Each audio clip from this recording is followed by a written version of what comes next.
Hay una forma de ceguera espiritual que no empieza cuando dejamos de creer en Dios, sino cuando empezamos a recibir sus bondades como si fueran cosas normales.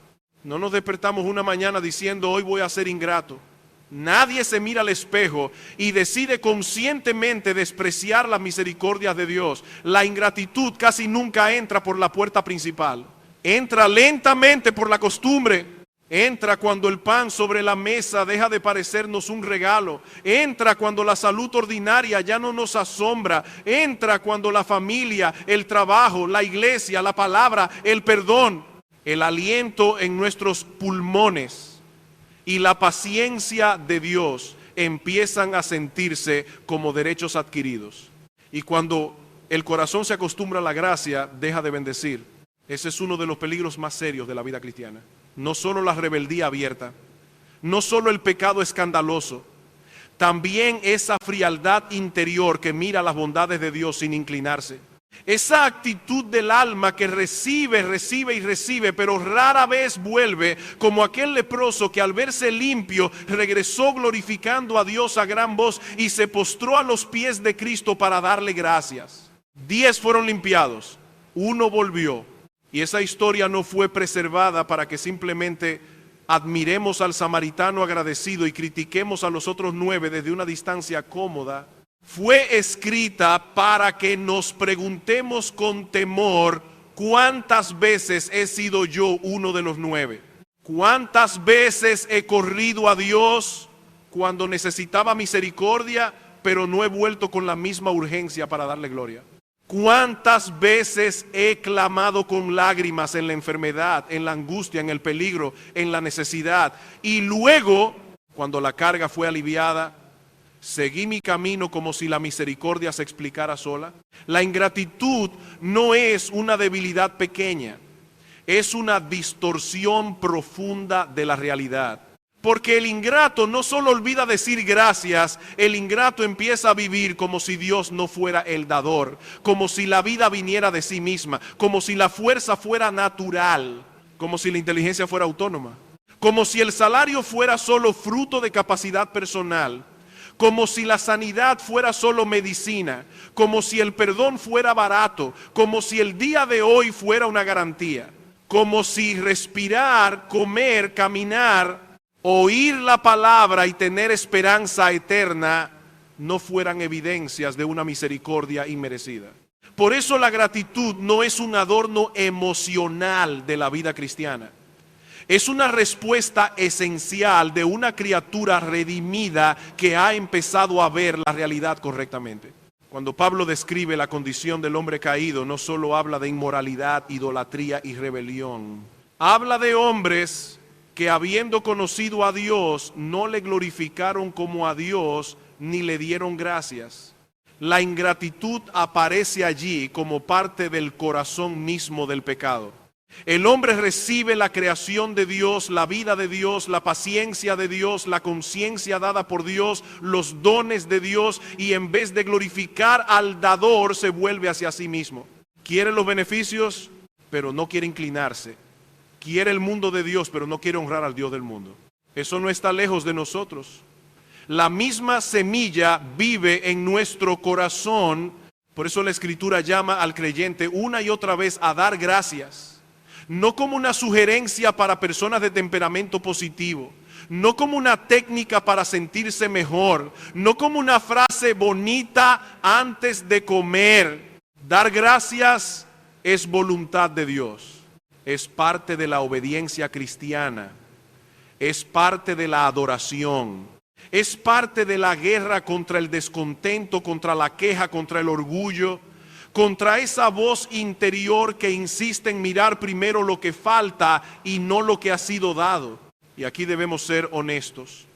Muchos creyentes tienen una vida de oración llena de peticiones, pero pobre en gratitud.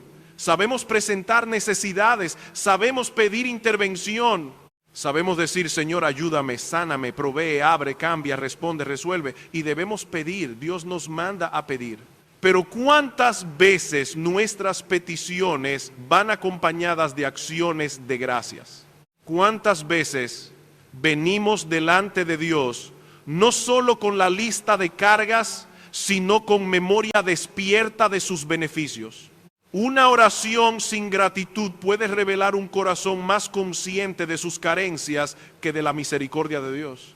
El Salmo 103 nos muestra a un hombre haciendo algo que todos hacemos, aunque pocas veces lo hacemos bien: hablar con su propia alma. El salmista no espera pasivamente a sentir gratitud, no se queda sentado hasta que la emoción aparezca. No dice: cuando mi corazón esté encendido, entonces bendeciré. Se predica a sí mismo. Se ordena a sí mismo recordar. Toma su alma por los hombros, por decirlo así, y le dice: bendice al Señor, no olvides ninguno de sus beneficios. Esto es profundamente necesario, porque todos vivimos con un diálogo interior constante. Nadie habla contigo más que tú mismo. Te hablas al despertar, te hablas cuando miras el teléfono, te hablas cuando alguien te hiere, te hablas cuando falta dinero, te hablas cuando el cuerpo duele, te hablas cuando los planes se frustran, te hablas cuando comparas tu vida con la de otros. Y muchas veces ese diálogo interior no está gobernado por la palabra de Dios, sino por temor, orgullo, autocompasión, sospecha, envidia, ansiedad o queja. No es solo lo que te pasa lo que moldea tu respuesta, es lo que te dices acerca de lo que te pasa. Una persona puede abrir el armario lleno y decir: no tengo nada. Puede tener una mesa servida y quejarse porque no tiene el plato que quería. Puede tener años de misericordias acumuladas y vivir irritada por una sola puerta cerrada. Puede haber recibido perdón, paciencia, provisión, protección, familia, iglesia, palabra, y aún así despertar con el alma entrenada para contar primero lo que falta. Ípsilon confrontamos ese diálogo interior con la verdad de Dios, terminamos confundiendo nuestra percepción con la realidad. El salmista hace lo contrario. No le permite a su alma dirigir la conversación. Él dirige su alma hacia Dios. Le dice: no olvides, porque olvidar en la Biblia no siempre significa perder información de la memoria. Muchas veces significa dejar de valorar lo que sabemos.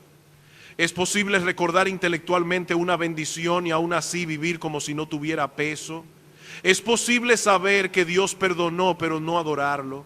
Saber que Dios sostuvo, pero no agradecer.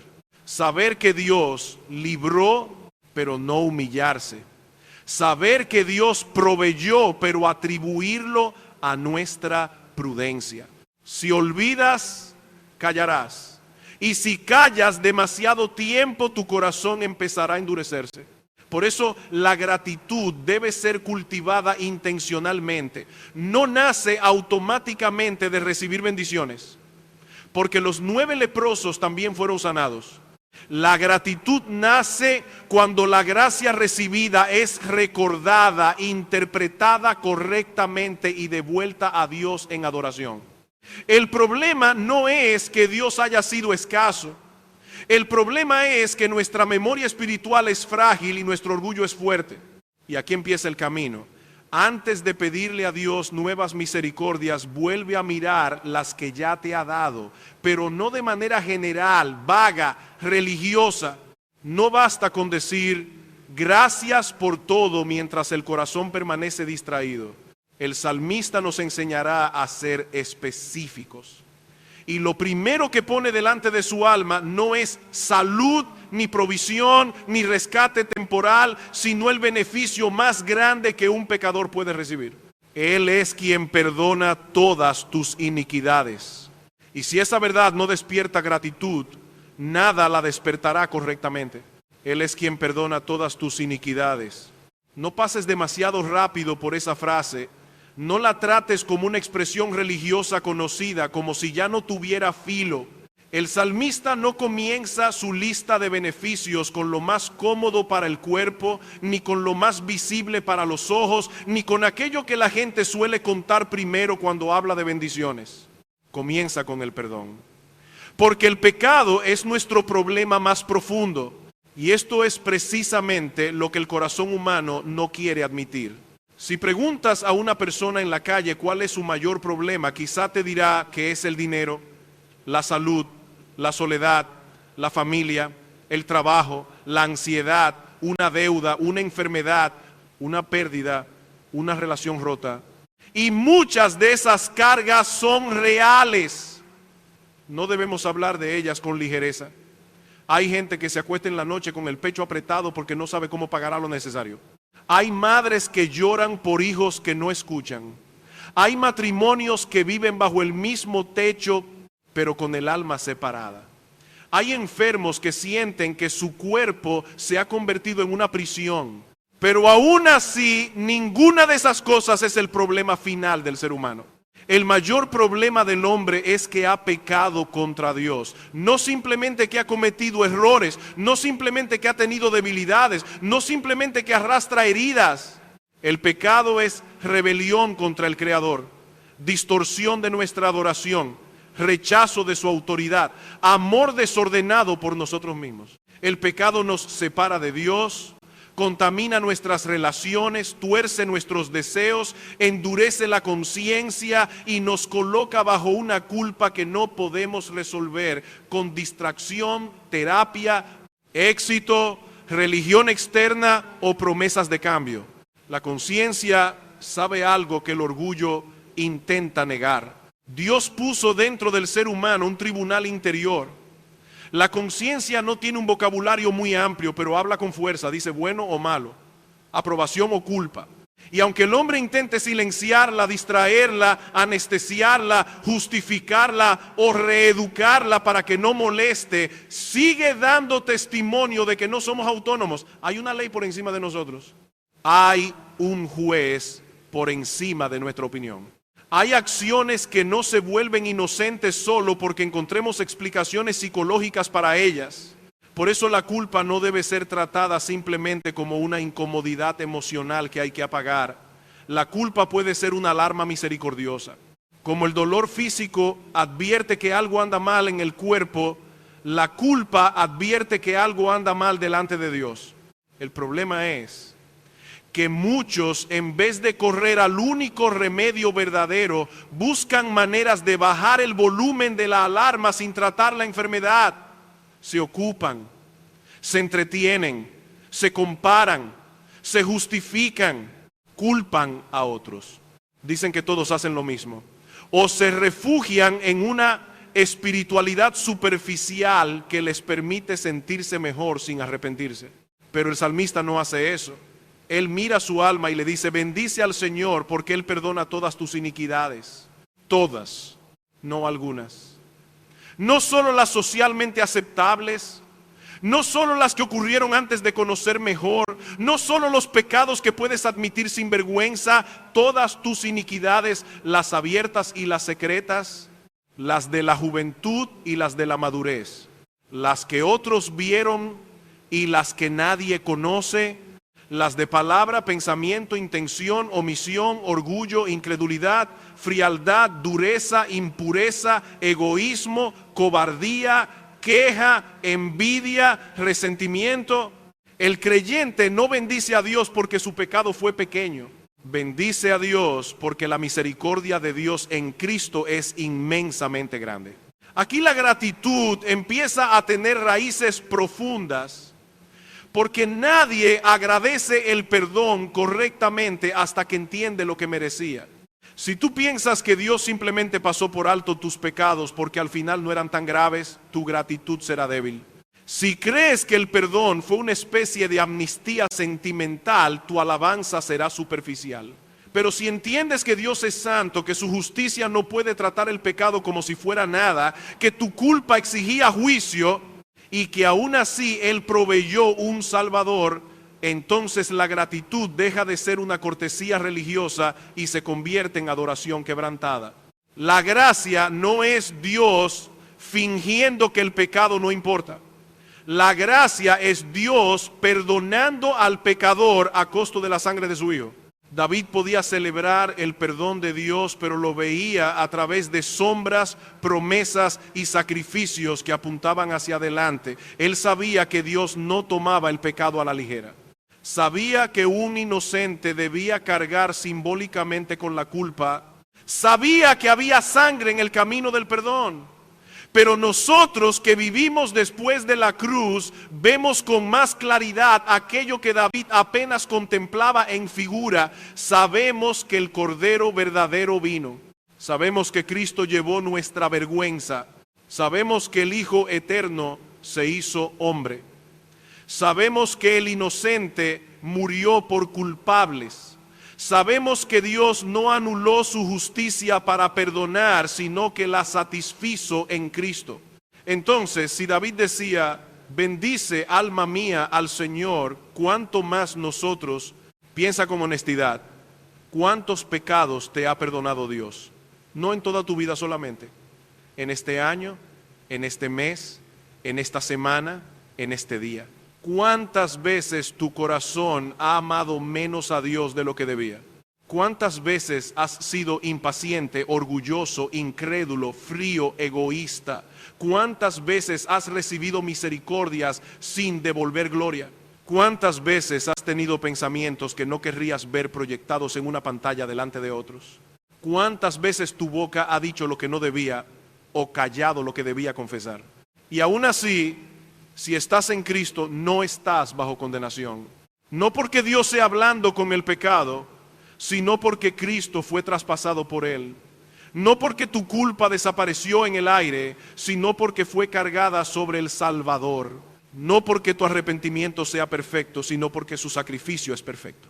No porque tu memoria sea limpia, sino porque la sangre de Cristo limpia la conciencia del creyente de obras muertas para servir al Dios vivo. Esto debe destruir dos cosas en nosotros. Primero, la desesperación. Si Dios perdona todas tus iniquidades en Cristo, no debes vivir escondiéndote de Él cuando pecas. Debes correr a Él con confesión, arrepentimiento y fe. Segundo, el orgullo. Si todo lo que tienes ante Dios es misericordia recibida, no puedes mirar a otros desde arriba. El perdonado que se vuelve arrogante ha olvidado el abismo del que fue sacado. Y aquí la gratitud se vuelve práctica. Mañana, antes de que tu mente corra hacia lo que falta, predícale a tu alma, Dios ha perdonado mis iniquidades en Cristo. Cuando la queja empiece a crecer porque el día no salió como querías, recuerda, no recibí hoy lo que merecía, recibí misericordia. Cuando el orgullo quiera atribuirte virtud, recuerda, si estoy de pie es por gracia. Cuando Satanás acuse, recuerda, Cristo pagó completamente. Cuando estés tentado a minimizar el pecado, mira la cruz.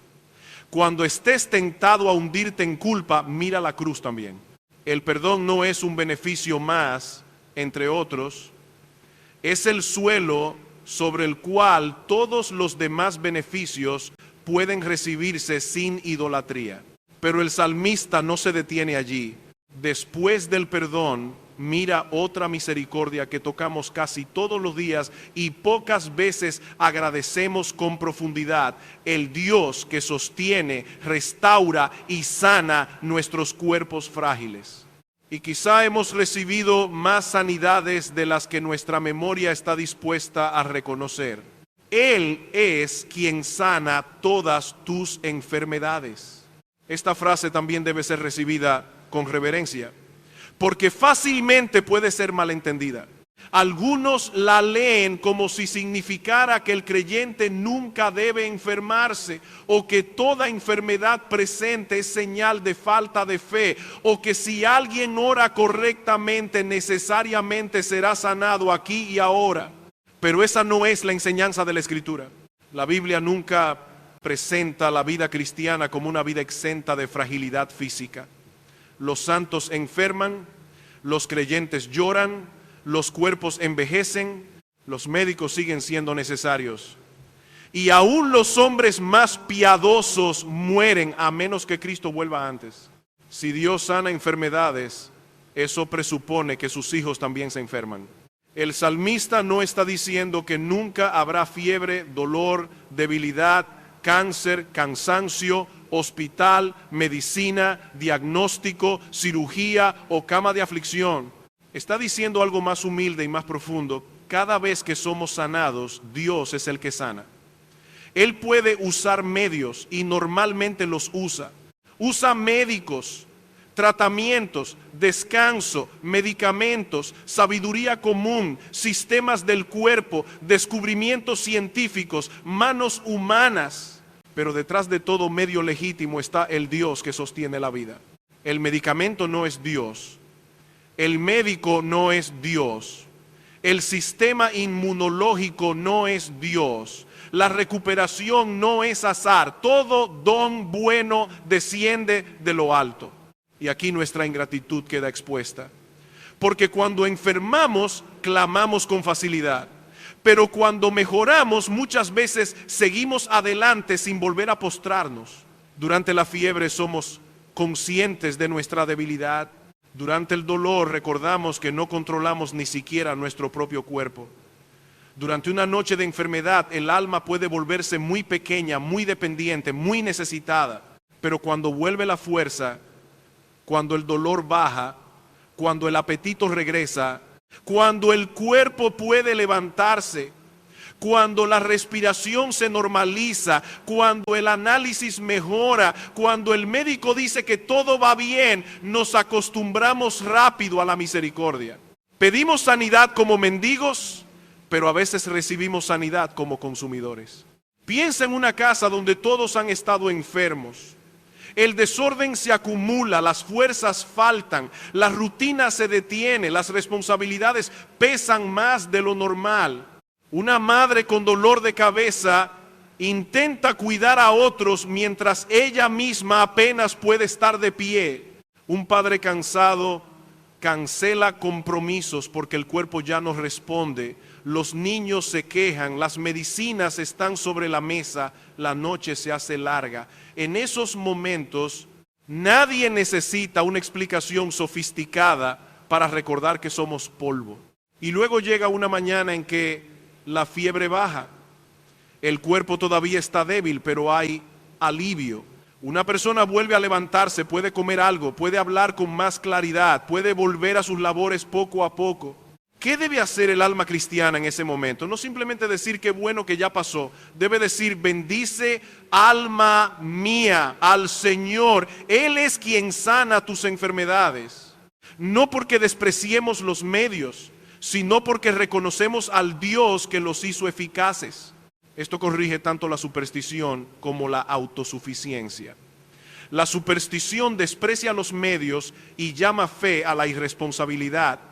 La autosuficiencia usa los medios y olvida al dador. El creyente no debe vivir en ninguno de esos extremos. Puede ir al médico con gratitud, tomar medicina con prudencia, descansar con responsabilidad y al mismo tiempo saber que si sana, Dios sanó. Y si Dios decide no sanar en esta vida, todavía seguirá siendo bueno, porque la sanidad final del creyente no está limitada a este cuerpo mortal. Esta es una esperanza que no debemos perder. Toda sanidad temporal es una misericordia, pero también es una señal incompleta. Quien sana hoy puede enfermar mañana. Quien se levanta de una cama eventualmente se acostará en la última. Quien recupera fuerzas sigue viviendo en un cuerpo que se desgasta. Por eso, si nuestra esperanza termina en la sanidad presente, todavía no hemos entendido toda la promesa de Dios. Cristo no vino solo a darnos alivios temporales en un cuerpo que finalmente volverá al polvo. Vino a redimirnos por completo, alma y cuerpo, y un día resucitaremos en incorruptibilidad. Entonces sí, Él sana todas nuestras enfermedades, algunas ahora por misericordia temporal, todas finalmente en la resurrección. Mientras tanto, cada recuperación debe convertirse en altar de gratitud. El resfriado superado, la cirugía de la que saliste, la infección que se dio, el dolor que disminuyó, el diagnóstico que no fue lo que temías, la fuerza que volvió después de días difíciles, la medicina que hizo efecto, el médico que tuvo sabiduría, la familia que te cuidó, la iglesia que oró, el cuerpo que aún responde. Nada de eso debe ser recibido como algo común. La salud ordinaria es una misericordia extraordinaria que hemos tratado como si fuera normal. Y esto cambia la manera en que vivimos aun cuando no estamos enfermos. Si hoy puedes levantarte de la cama, da gracias. Si puedes caminar hasta la mesa, da gracias. Si puedes escuchar la palabra, da gracias. Si puedes abrazar a alguien, trabajar, respirar sin dolor, dormir algunas horas, mover tus manos, abrir tus ojos, recordar el nombre de Cristo, da gracias. No esperes perder una misericordia para descubrir que era misericordia. Pero hay algo más. La enfermedad, aunque no es buena en sí misma, puede ser usada por Dios para despertarnos de nuestra ilusión de control. Una cama de debilidad puede predicarle al alma con más fuerza que muchos días de comodidad. Nos recuerda que no somos máquinas, no somos invencibles, no somos eternos en este cuerpo. Nos recuerda que dependemos de Dios para el próximo latido. Y en ese sentido, aún la fragilidad puede convertirse en una maestra severa pero misericordiosa. El cuerpo enfermo puede ayudar a que el alma deje de vivir como si no necesitara a Dios. Por eso no debemos desperdiciar ni la enfermedad ni la sanidad. En la enfermedad humillémonos bajo la mano de Dios, oremos, usemos medios sabios, pidamos ayuda, examinemos el corazón sin asumir automáticamente que todo sufrimiento es castigo específico. En la sanidad volvamos a dar gloria. No seamos como aquellos que recibieron limpieza y siguieron su camino. Volvamos, postrémonos. Digamos con conciencia despierta, Señor, tú me sostuviste, tú me levantaste, tú prolongaste mis días, tú preservaste mi vida. Y precisamente allí el salmista avanza a otra misericordia que muchas veces ni siquiera sabemos que hemos recibido. No solo el Dios que perdona y sana, sino el Dios que rescata nuestra vida de la fosa. El Dios que nos libra de peligros visibles e invisibles. El Dios que ha detenido la muerte más veces de las que nuestra memoria puede contar. Tal vez estás vivo hoy por misericordias que nunca llegaste a ver. Él es quien rescata de la fosa tu vida. Hay misericordias que recordamos porque las vimos con claridad. Una enfermedad que pasó, una deuda que fue pagada, una oración respondida, una puerta abierta, una conversación que restauró algo roto. Pero hay otras misericordias que nunca llegamos a ver. Peligros que no supimos que estuvieron cerca, accidentes que no ocurrieron porque Dios los detuvo, caminos que no tomamos sin saber por qué, minutos de demora que nos irritaron pero quizá nos libraron de algo, una decisión pequeña que cambió una ruta, una noche en que dormimos tranquilos mientras Dios guardaba nuestra vida sin que pudiéramos agradecerle conscientemente. Si Dios nos mostrara todos los rescates invisibles de nuestra historia, probablemente caeríamos al suelo en adoración. A veces pensamos que solo hemos sido librados cuando vemos el peligro frente a nosotros. Pero la providencia de Dios no necesita mostrarnos cada amenaza para ser real. Él guarda cuando lo sabemos y cuando no lo sabemos. Él sostiene la vida del niño que juega sin entender cuántas fragilidades lo rodean. Él preserva al adulto que sale a trabajar creyendo que domina su rutina. Él detiene lo que no vemos, ordena lo que no controlamos, limita lo que pudo destruirnos, prolonga días que no merecíamos y nos permite llegar a momentos que de no haber sido por su misericordia nunca habríamos vivido. ¿Cuántas veces saliste de tu casa sin pensar en la posibilidad de no volver? ¿Cuántas veces subiste a un vehículo confiando en la normalidad del camino? ¿Cuántas veces dormiste bajo un techo sin recordar que tu vida dependía de Dios durante esas horas de inconsciencia? ¿Cuántas veces una enfermedad pudo avanzar más, una caída pudo ser peor, una noticia pudo ser distinta, una decisión ajena pudo arrastrarte a una tragedia? Y aquí estás.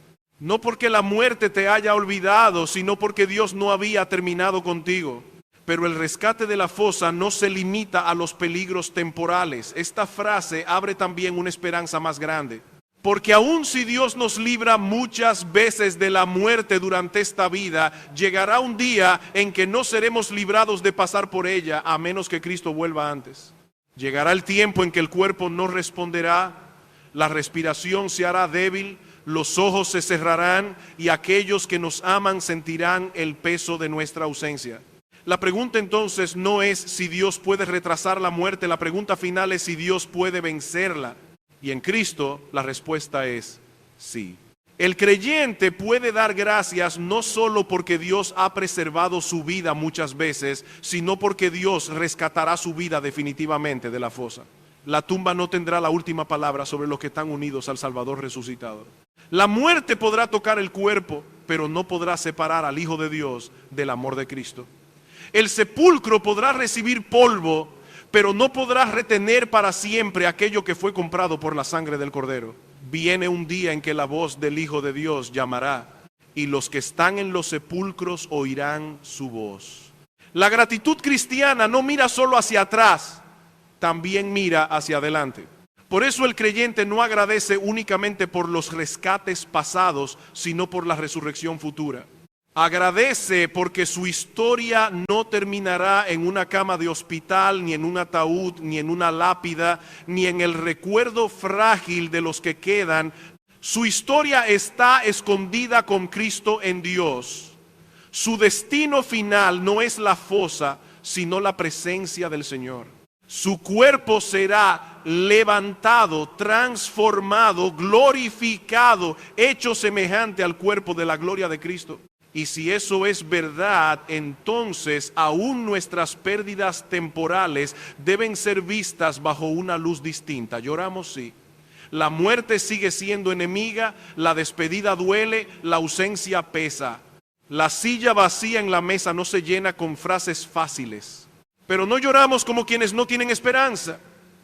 El mismo Dios que ha rescatado nuestra vida de peligros visibles e invisibles, rescatará plenamente a su pueblo del último enemigo. Esto también nos llama a humildad, porque si Dios ha preservado tu vida hasta hoy, no es para que la desperdicies en queja, orgullo, indiferencia o pecado protegido. Cada día añadido es mayordomía. Cada año concedido es oportunidad de arrepentimiento, obediencia, servicio, reconciliación, gratitud. Si estás vivo hoy, no es porque la vida sea tu posesión, es porque Dios te la ha prestado. ¿Cuántos días has recibido sin devolver gloria? ¿Cuántas mañanas has abierto los ojos y lo primero que apareció fue preocupación, irritación o queja, no adoración? ¿Cuántas veces has usado una vida preservada por Dios para perseguir cosas que no honran a Dios? Esto debe dolernos. Porque el Dios que rescata de la fosa no nos libra para que volvamos a vivir como si fuéramos dueños de nosotros mismos. Él rescata para que bendigamos su nombre. Y después de decir que Dios rescata nuestra vida de la fosa, el salmista añade que Él nos corona de bondad y compasión. Esa imagen es preciosa. Dios no solo perdona como juez y sana como sustentador y rescata como libertador, también corona como Padre generoso. No nos trata como si apenas tolerara nuestra presencia. Nos rodea de favores, nos envuelve con misericordias, nos concede una dignidad que no nace de nuestro mérito, sino de su amor. Piénsalo despacio. El Rey del universo se ocupa de ti. No de manera vaga, no como una fuerza general que reparte bienes al azar, sino como padre que conoce a sus hijos. Sus bondades no son migajas impersonales, son misericordias paternales. La comida que llegó, la protección que no viste, la fuerza para seguir, la palabra que te corrigió, la iglesia que te sostuvo, la amistad que apareció en el momento correcto, el consuelo en la oración, el perdón que te levantó, la paciencia que Dios tuvo contigo cuando tú mismo te habrías rendido de alguien igual a ti. Todo eso es corona de bondad y compasión. Y aquí otra vez la ingratitud queda desenmascarada. Porque un corazón orgulloso puede recibir coronas de misericordia y quejarse como si Dios le hubiera dado poco. Puede estar rodeado de favores y vivir contando ausencias.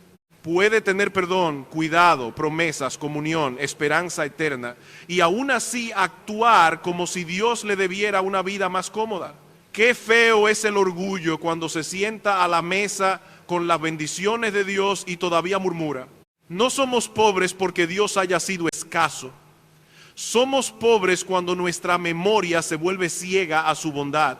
Pero el salmista todavía no termina.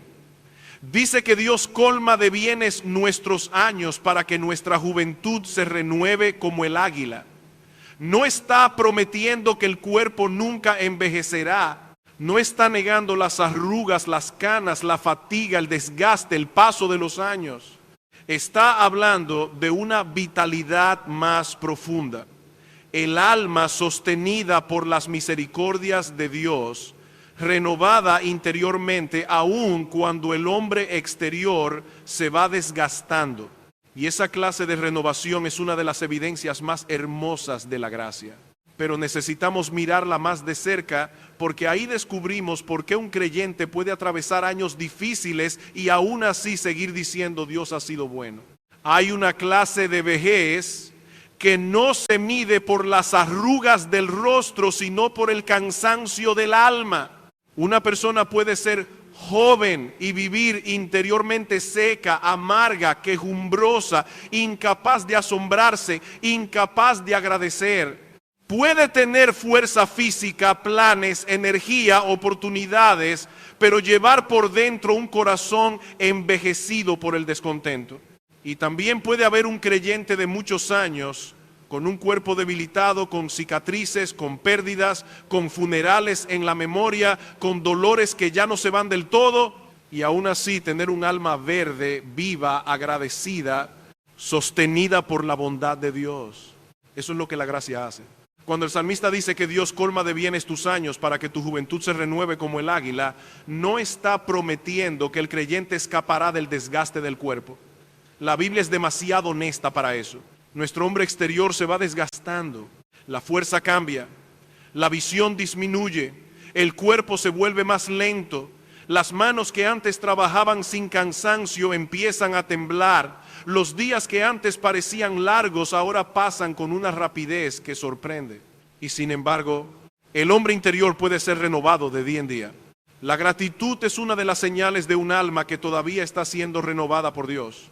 Mira a un creyente que ha sufrido mucho y sin negar su dolor todavía puede decir, el Señor ha sido bueno. No lo dice porque su vida fue fácil, no lo dice porque todo salió como soñó, no lo dice porque no tenga historias que podrían llenar sus ojos de lágrimas. Lo dice porque al mirar hacia atrás ve que el bien y la misericordia lo han perseguido todos los días de su vida. No siempre en la forma que esperaba, no siempre con el sabor que deseaba, no siempre por caminos cómodos, pero siempre bajo la mano del pastor. Esa clase de gratitud no nace de una memoria superficial, nace de una memoria redimida. El alma renovada aprende a mirar su historia de otra manera. Donde antes solo veía pérdida, empieza a ver sostenimiento. Donde antes solo veía demora, empieza a reconocer paciencia divina. Donde antes solo veía puertas cerradas, empieza a sospechar que quizá Dios la estaba protegiendo de cosas que no podía ver. Donde antes solo veía su propia fuerza, empieza a confesar que fue sostenida por misericordia. Donde antes solo decía yo logré, ahora dice Dios me ayudó. Donde antes la queja ocupaba el centro, ahora la alabanza empieza a recuperar su lugar. No porque el creyente maduro sea ingenuo, sino porque ha aprendido a interpretar la vida bajo la luz de la fidelidad de Dios. El corazón ingrato, en cambio, siempre encuentra una razón para murmurar. Si tiene poco, se queja porque tiene poco. Si recibe más, se queja porque no es suficiente. Si Dios le da salud, se queja por el cansancio. Si Dios le da trabajo, se queja por la carga. Si Dios le da familia, se queja por las responsabilidades. Si Dios le da iglesia, se queja por las imperfecciones. Si Dios le da pan, quiere otro pan. Si Dios le da respuesta, pregunta ¿por qué no llegó antes? El problema no está en la cantidad de bendiciones recibidas. El problema está en un alma entrenada para no verlas. La ingratitud no es falta de evidencias, es falta de humildad. Por eso debemos volver a la raíz. El orgullo dice, yo merezco más. La gratitud dice, todo lo que tengo es misericordia. El orgullo compara y se amarga. La gratitud recuerda y adora. El orgullo mira al vecino y pregunta, ¿por qué él tiene aquello? La gratitud mira a la cruz y pregunta, ¿cómo es posible que Dios me haya dado a Cristo? El orgullo convierte los dones en derechos. La gratitud los recibe como favores inmerecidos. Y aquí debemos ser muy claros. Mientras más alto te veas a ti mismo, menos agradecido serás. Porque si piensas que mereces salud, provisión, respeto, oportunidades, comodidad, éxito, familia perfecta, iglesia perfecta y respuestas inmediatas, entonces cada don te parecerá poco y cada dificultad te parecerá injusticia. Pero si entiendes que delante de un Dios santo lo único que merecías era juicio, entonces aún el día más ordinario se vuelve una sorpresa de gracia. El pan sabe distinto cuando recuerdas que no merecías ni una migaja de misericordia. Esto no significa que el cristiano deba vivir negando sus dolores. No es gratitud bíblica decir que nada duele cuando sí duele. No es gratitud bíblica sonreír falsamente mientras el alma sangra. La gratitud cristiana no es teatro. Es una mirada de fe que aún en medio del dolor reconoce que Dios no ha dejado de ser bueno. Puede llorar y agradecer, puede pedir y agradecer, puede lamentarse y agradecer. Puede decir, Señor, esto me duele, y al mismo tiempo decir, Señor, tú me has dado más de lo que merezco. Esa combinación es profundamente cristiana. Piensa en una mesa donde la familia está cansada. Quizá no hay abundancia, quizá el mes ha sido difícil, quizá hay tensiones, cuentas pendientes, preocupaciones reales, pero antes de comer, alguien se detiene y no pronuncia una oración automática. Mira el pan, mira los rostros, mira la mano de Dios y dice con conciencia, Padre, gracias, esto viene de ti. Esa oración sencilla puede convertirse en un acto de guerra contra la queja. Piensa en un creyente que se levanta con dolor en el cuerpo. No siente entusiasmo, no se siente fuerte, pero antes de empezar el día le predica a su alma, bendice al Señor. Todavía puedo respirar, todavía puedo orar, todavía tengo a Cristo, todavía hay misericordias nuevas esta mañana. Eso no elimina el dolor físico, pero cambia la dirección del corazón. Piensa en una persona mayor sentada en silencio con fotografías de años pasados cerca de ella. Ha perdido amigos, ha enterrado seres queridos, ha visto cambios que nunca imaginó, pero abre su Biblia, recuerda el perdón de Dios. Recuerda sus libramientos, recuerda la paciencia del Señor y puede decir, hasta aquí me ayudó Jehová. Esa alma sigue verde. No porque el cuerpo no envejezca, sino porque Dios sigue renovando por dentro. Y esa renovación apunta hacia algo mayor. Porque todas las misericordias de esta vida, por preciosas que sean, son apenas el comienzo. Si Dios nos ha dado perdón, sanidad temporal, rescates invisibles, bondades diarias, provisiones, consuelos, iglesia, palabra, oración, esperanza. ¿Qué diremos de lo que todavía no hemos visto? Lo mejor no queda detrás del creyente. Lo mejor está por venir. Las aflicciones del tiempo presente no son comparables con la gloria venidera. Esto debe ensanchar nuestra gratitud. No solo damos gracias por lo que Dios ya hizo, damos gracias por lo que prometió hacer. Damos gracias porque el pecado no tendrá la última palabra. Damos gracias porque el cuerpo quebrantado será resucitado. Damos gracias porque la muerte será destruida. Damos gracias porque veremos a Cristo. Damos gracias, sino porque estaremos con aquel para quien fuimos creados.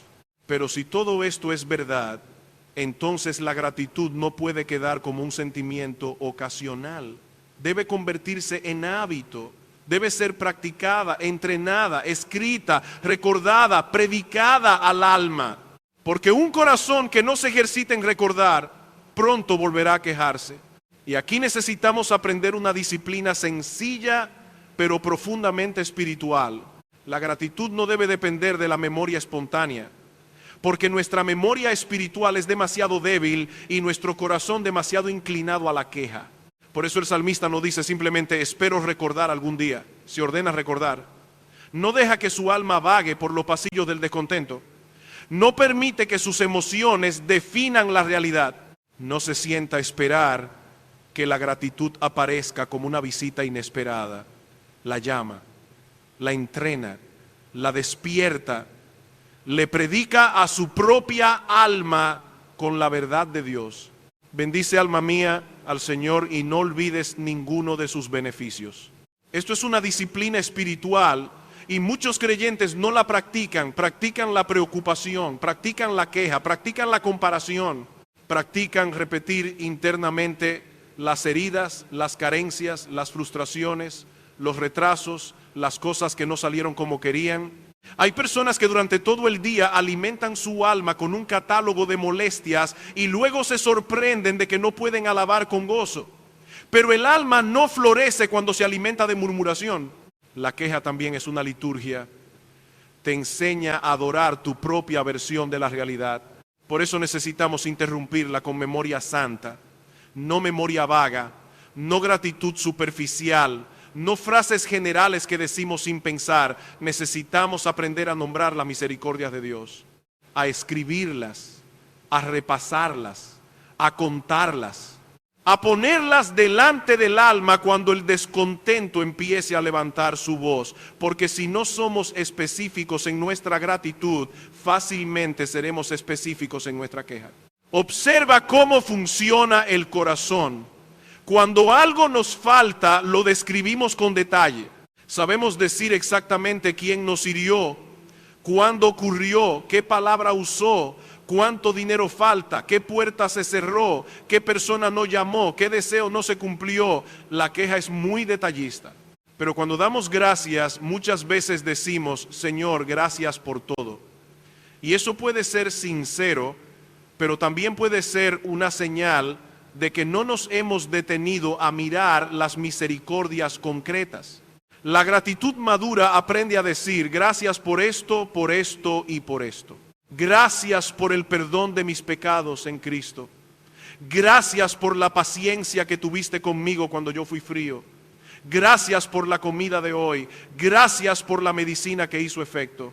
Gracias por el hermano que me llamó cuando estaba desanimado. Gracias por la corrección que me dolió pero me despertó. Gracias por la puerta que cerraste porque quizá yo la habría convertido en ídolo. Gracias por la fuerza para trabajar. Gracias por el descanso de la noche. Gracias por la Biblia abierta. Gracias por la iglesia imperfecta pero real donde soy exhortado y sostenido. Gracias por la gracia de poder arrepentirme. Esa clase de gratitud empieza a reordenar el corazón. No porque niegue las dificultades, sino porque se niega a permitir que las dificultades sean el único intérprete de la vida. Una libreta de gratitud puede parecer algo sencillo, pero puede convertirse en una herramienta de guerra espiritual. No por superstición, no porque escribir produzca poder en sí mismo, sino porque obliga al alma a detenerse y reconocer lo que el orgullo pasa por alto. Imagina llegar al final de un día difícil. Hubo cansancio, tensión, quizá una conversación incómoda, una preocupación económica, una molestia física, una noticia que no querías recibir. Si dejas que tu alma hable sola, quizá terminará diciendo, este día fue terrible. Pero si te sientas delante de Dios y preguntas, Señor, ¿qué misericordias me diste hoy? Empiezas a ver otras cosas. Respiré, fui guardado, no recibí lo que merecían mis pecados, tuve pan, escuché una palabra de verdad, fui librado de una tentación peor, pude pedir perdón, pude leer un versículo, pude dormir bajo techo, Cristo sigue siendo mío. El día no cambia, pero tu interpretación del día empieza a ser sometida a Dios. Esto es vital cuando llegan las aflicciones, porque llegarán, no debemos engañarnos, vendrán días en que la gratitud no será fácil. Días de enfermedad, de pérdida, de incertidumbre, de cansancio emocional, de decepciones. Y precisamente en esos días necesitaremos una memoria entrenada. Una memoria que pueda abrir la libreta literal o interior y decir: mi alma, mira lo que Dios ha hecho, mira cuántas veces sostuvo, mira cuántas veces perdonó, mira cuántas veces proveyó, mira cuántas veces sanó. Mira cuántas veces te rescató de peligros que conociste y de otros que ni siquiera viste. No esperes a la tormenta para aprender a recordar. La gratitud debe cultivarse en los días ordinarios, para que el alma tenga raíces cuando lleguen los días extraordinariamente difíciles. Porque la queja siempre estará disponible. El descontento no necesita entrenamiento. La comparación no necesita disciplina. El orgullo no necesita que lo alimenten mucho para crecer. Pero la gratitud en corazones caídos como los nuestros debe ser sembrada, regada, protegida, ejercitada. Y aquí debemos volver al Evangelio. La gratitud cristiana no es simplemente contar bendiciones materiales, es mirar todas las bendiciones a través de Cristo. Porque si Dios no nos hubiera dado nada más que a su Hijo, ya tendríamos una eternidad de razones para adorar. Todo lo demás viene como misericordia añadida. El pan es más dulce cuando sabes que Cristo es tu vida. La salud es más preciosa cuando sabes que tu cuerpo será resucitado. La familia se recibe mejor cuando sabes que pertenece a Dios. El trabajo se ordena mejor cuando sabes que tu identidad no depende de Él. Incluso el dolor puede ser soportado de otra manera cuando sabes que ninguna aflicción puede separarte del amor de Dios en Cristo Jesús. La cruz es el centro de la gratitud cristiana. Si olvidas la cruz, aún tus bendiciones pueden alimentar orgullo. Pero si recuerdas la cruz, aún tus dificultades pueden ser atravesadas con esperanza. Allí ves lo que merecías y lo que recibiste. Ves tu pecado y la misericordia de Dios. Ves la justicia satisfecha y el amor derramado. Ves al Hijo de Dios cargando culpa para que tú pudieras recibir perdón. ¿Cómo puede un corazón permanecer voluntariamente ingrato mirando al Calvario? Por eso el reto no es pequeño. Comienza hoy. No esperes sentir una emoción especial. Toma tu alma y llévala ante la verdad. Nombra 3 misericordias concretas, escríbelas, vuelve mañana. Hazlo otra vez, no como ritual vacío, sino como obediencia. Entrena tus ojos para ver lo que el pecado te quiere ocultar. Entrena tu boca para bendecir antes de murmurar. Entrena tu memoria para recordar antes de exigir. Pero aún debemos mirar algo más. La gratitud no solo cambia nuestra relación con las circunstancias, cambia la manera en que luchamos contra pecados específicos que nacen del descontento. Y si no vemos esa conexión, seguiremos tratando la queja como si fuera inofensiva. La queja nunca se queda sola, siempre trae compañía. Cuando el corazón deja de agradecer, no queda vacío. Se llena de comparación, irritación, sospecha, envidia, ansiedad, autocompasión y orgullo. La ingratitud abre una puerta y por esa puerta entran muchos pecados que después parecen no tener relación con ella. Pero si miramos con cuidado, veremos que muchas de nuestras caídas empiezan mucho antes del acto visible. Empiezan cuando el alma deja de reconocer la bondad de Dios. Un corazón ingrato mira la vida como si Dios hubiera sido insuficiente. Por eso la gratitud no es una virtud decorativa, es una defensa espiritual. El creyente agradecido no es alguien que no ve problemas. Es alguien que ha aprendido a no permitir que los problemas definan toda la realidad. Puede ver la enfermedad, pero también ve al Dios que sostiene. Puede ver la falta, pero también ve las misericordias recibidas. Puede ver la espera, pero también recuerda promesas. Puede ver su pecado, pero también ve la cruz. Puede llorar por lo que duele y al mismo tiempo bendecir al Señor por lo que no cambia. La queja, en cambio, estrecha la visión, hace que el alma mire una sola cosa hasta que esa cosa parece ocupar todo el universo.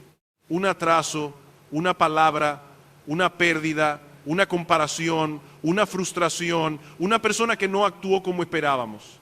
Y mientras más miramos eso sin traerlo delante de Dios, más grande se vuelve.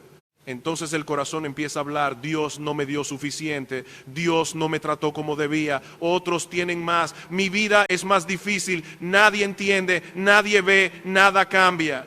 Y en poco tiempo ya no estamos simplemente tristes, estamos acusando a Dios sin decirlo abiertamente. Esa fue la raíz de muchas murmuraciones del pueblo de Israel. Habían visto el poder de Dios, habían sido librados de Egipto, habían cruzado el mar, habían recibido provisión del cielo, y sin embargo, cuando el camino se volvió incómodo, su memoria se oscureció. La queja convirtió la esclavitud pasada en una fantasía más cómoda que la dependencia presente. Así funciona el descontento. Reescribe la historia, exagera la carencia, minimiza la misericordia y presenta la obediencia como pérdida. No pienses que eso solo les ocurrió a ellos. Nos ocurre en la cocina, en el trabajo, en el matrimonio, en la iglesia, en el tráfico, en la enfermedad, en el presupuesto mensual. Un esposo deja de agradecer por su esposa y empieza a ver solo lo que le irrita. Una esposa deja de agradecer por las misericordias reales y empieza a contar únicamente las faltas. Un miembro deja de agradecer por la iglesia imperfecta donde Dios lo alimenta y empieza a mirar cada debilidad como si fuera una ofensa personal. Un trabajador deja de agradecer por la provisión y convierte su empleo en una fuente constante de amargura. Un joven deja de agradecer por la guía de Dios y se queja porque no tiene la vida que ve en otros. La ingratitud convierte dones en cargas. También alimenta la envidia, porque cuando no reconocemos lo que Dios nos ha dado, empezamos a obsesionarnos con lo que dio a otros. El corazón compara casas, cuerpos, matrimonios, ministerios, talentos, oportunidades, hijos, salarios, reconocimiento. Y la envidia no solo desea lo ajeno, cuestiona la sabiduría del dador. En el fondo dice: Dios se equivocó conmigo. Dios fue más generoso con él que conmigo. Mi porción no es buena. Pero la gratitud responde: el Señor no me debe nada y todo lo que tengo viene de su mano. Esa frase no es resignación miserable, es libertad. Porque si todo es gracia, entonces puedo recibir mi porción sin despreciarla por estar mirando la porción de otro. Puedo agradecer por el cuerpo que tengo, por la familia que tengo, por las oportunidades que tengo, por las fuerzas que tengo, por el lugar donde Dios me puso, por la historia que Él está escribiendo conmigo. No porque todo sea fácil, sino porque no soy huérfano bajo el azar, soy hijo bajo la providencia de mi Padre. La gratitud también combate la ansiedad. Pablo nos manda a presentar nuestras peticiones delante de Dios con acción de gracias. Eso significa que la acción de gracias no espera a que la petición sea respondida. Entra junto con la petición. Antes de ver la salida, el creyente recuerda quién es Dios. Antes de recibir la provisión, recuerda las provisiones pasadas. Antes de que el problema cambie, el corazón se inclina ante el Padre, que ya ha demostrado su fidelidad. La ansiedad dice: ¿y si Dios no se ocupa? La gratitud dice: Dios ya se ha ocupado de mí de mil maneras y sobre todo me dio a Cristo. Esto no elimina automáticamente el temblor del alma, pero reorienta la mente. Cuando vienes a Dios solo con peticiones, puedes salir más consciente de tus necesidades que de su carácter. Pero cuando vienes con peticiones y acciones de gracias, recuerda que estás hablando con un Padre que ha sido bueno antes de que tú terminaras de entender tus problemas. La paz de Dios guarda el corazón, no porque todo se resolvió de inmediato, sino porque el corazón volvió a ponerse bajo la verdad de quién es Dios. La gratitud combate también el orgullo. Porque cada acción de gracias es una confesión de dependencia. Decir gracias es admitir que recibiste algo. Es reconocer que no eres fuente última, que tu fuerza vino de otro, que tu inteligencia fue dada, que tu oportunidad fue permitida, que tu perseverancia fue sostenida, que tu fe fue preservada, que tu arrepentimiento fue gracia, que tu obediencia fue fruto de la obra de Dios en ti. El orgulloso no sabe agradecer profundamente porque necesita sentirse autor de sus bendiciones. Y por eso una vida agradecida nos mantiene pequeños delante de Dios, que es el lugar más seguro para el alma. Nos impide mirar la casa, el carro, el título, el ministerio, la familia, la salud o la reputación y decir, mi mano hizo esto. Nos obliga a recordar que pudimos haber nacido en otra condición, perder la razón, morir antes, desviarnos más, endurecernos completamente, ser entregados a nuestros deseos. Pero Dios tuvo misericordia. Cada gratitud sincera es un golpe contra la soberbia. Por eso no trates la queja como un rasgo de personalidad. No digas así soy yo, un poco negativo. No suavices la murmuración llamándola desahogo. No conviertas el descontento en humor. La queja repetida entrena el alma para sospechar de Dios. Y una vida de sospecha no puede adorar con libertad. Comienza donde estás. Cuando sientas que la queja se levanta, no la dejes predicar sin oposición. Respóndele con verdad. Si dice, Dios no me ha dado nada, responde, me perdonó en Cristo. Si dice, todo está mal, responde, todavía estoy sostenido por misericordias nuevas.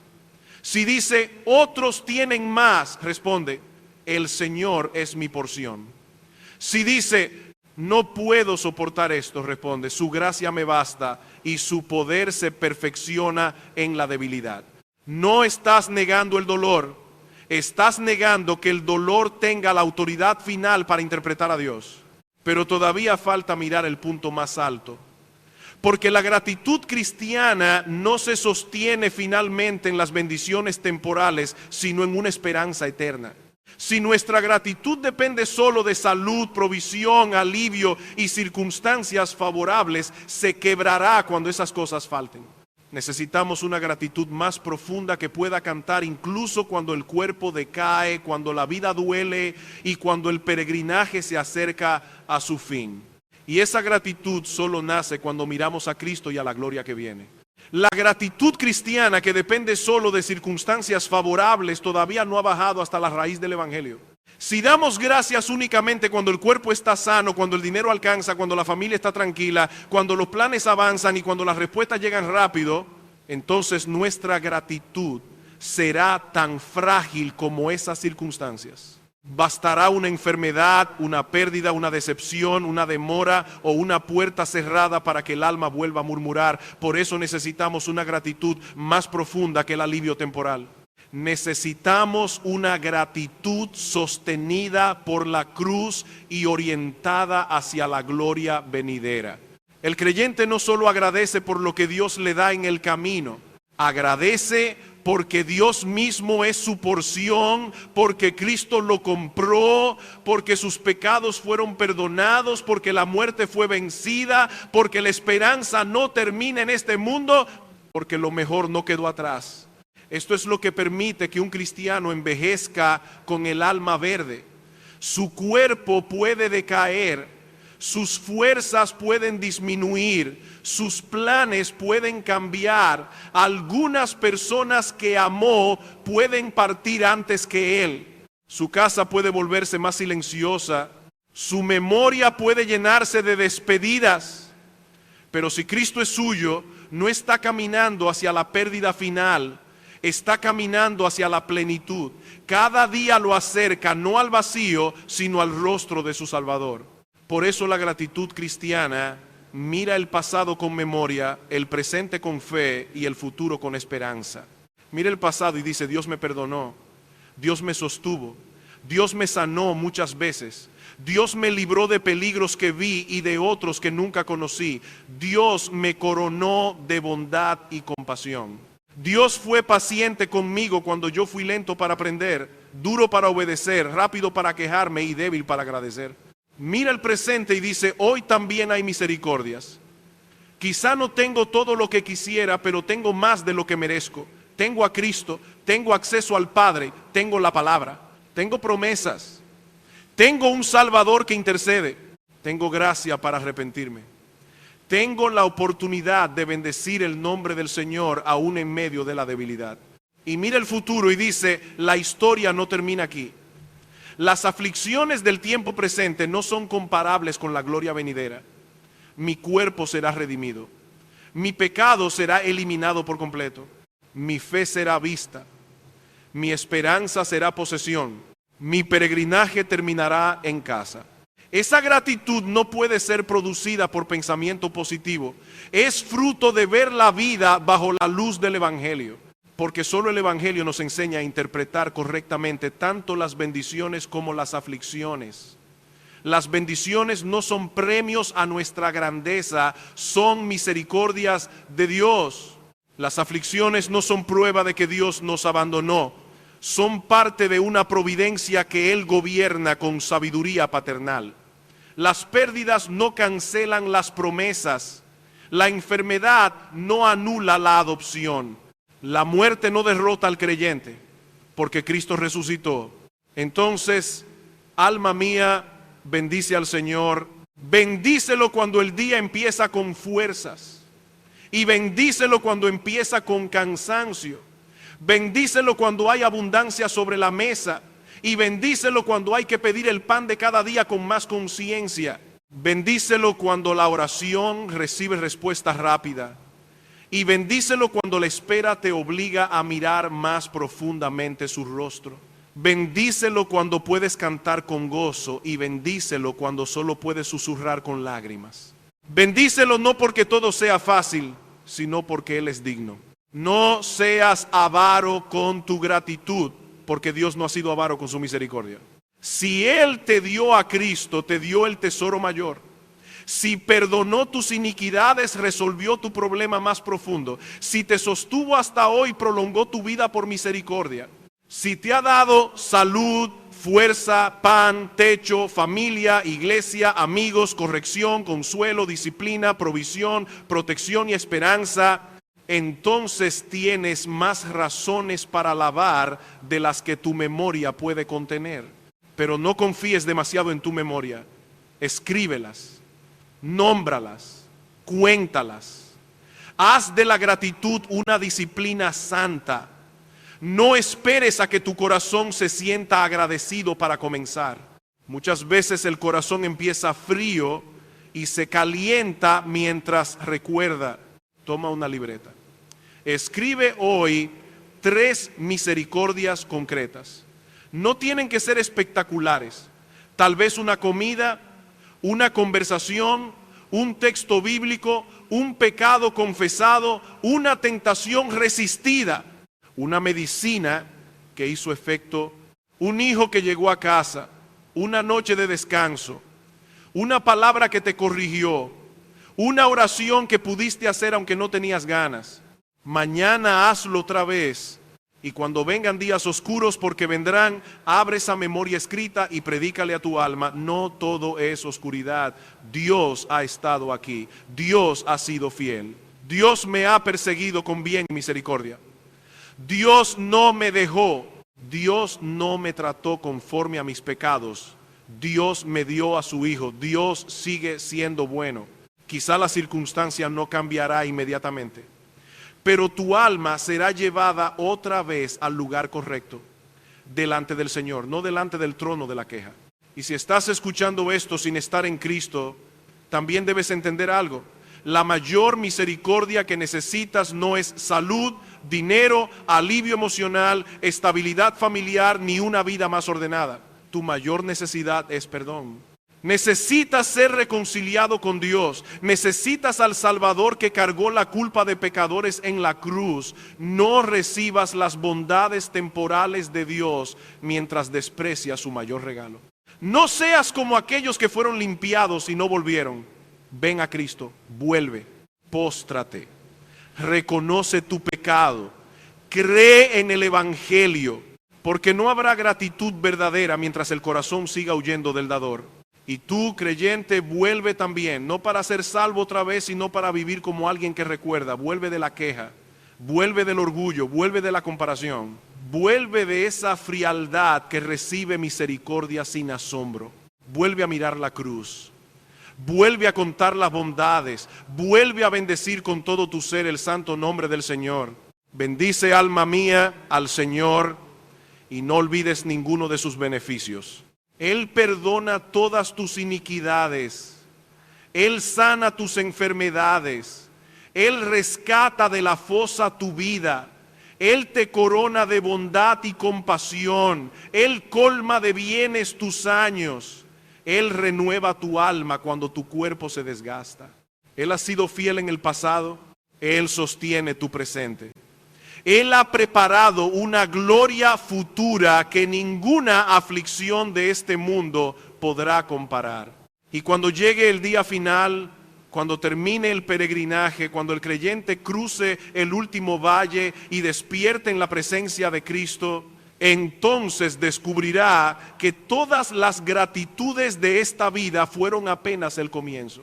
Allí no habrá memoria débil, ni corazón frío, ni queja escondida, ni dolor que distraiga, ni pecado que apague la alabanza. Allí bendeciremos al Señor con un alma finalmente libre, con todo nuestro ser por los siglos de los siglos. Así que comienza ahora. No esperes al cielo para aprender el idioma del cielo. This world is endless, so wide, so far, but somehow I'm still lost in you.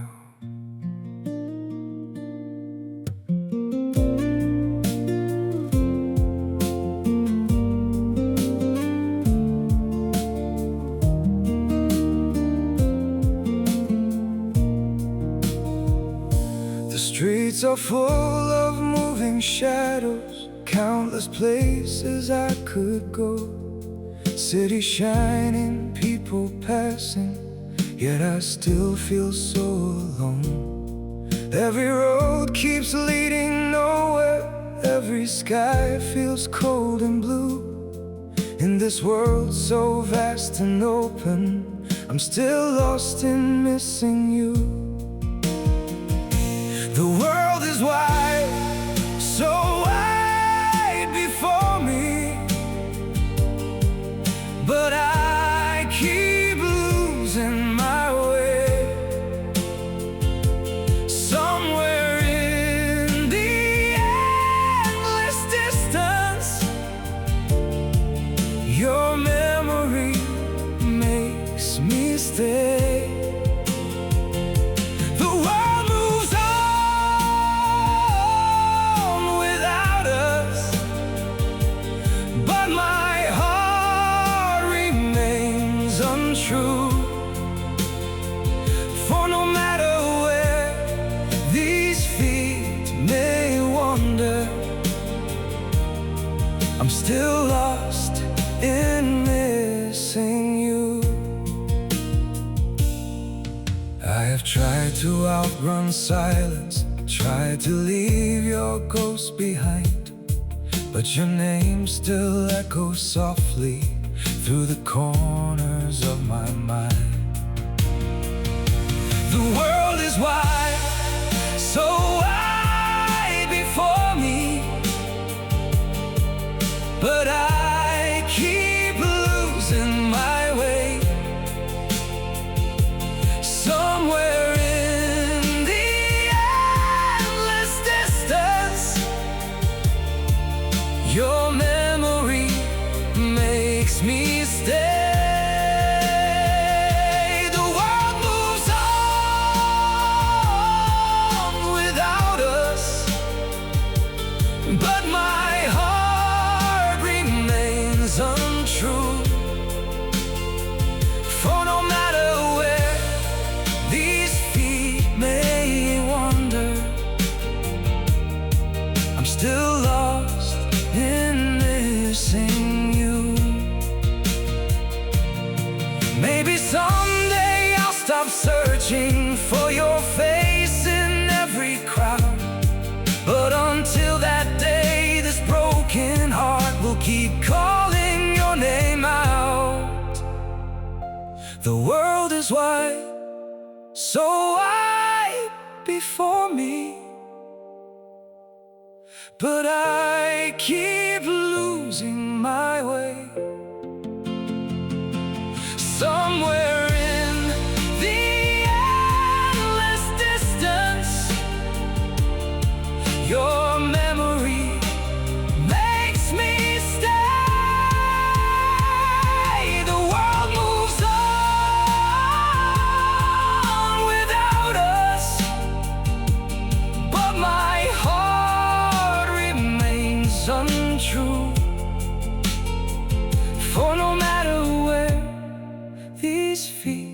may wonder I'm still lost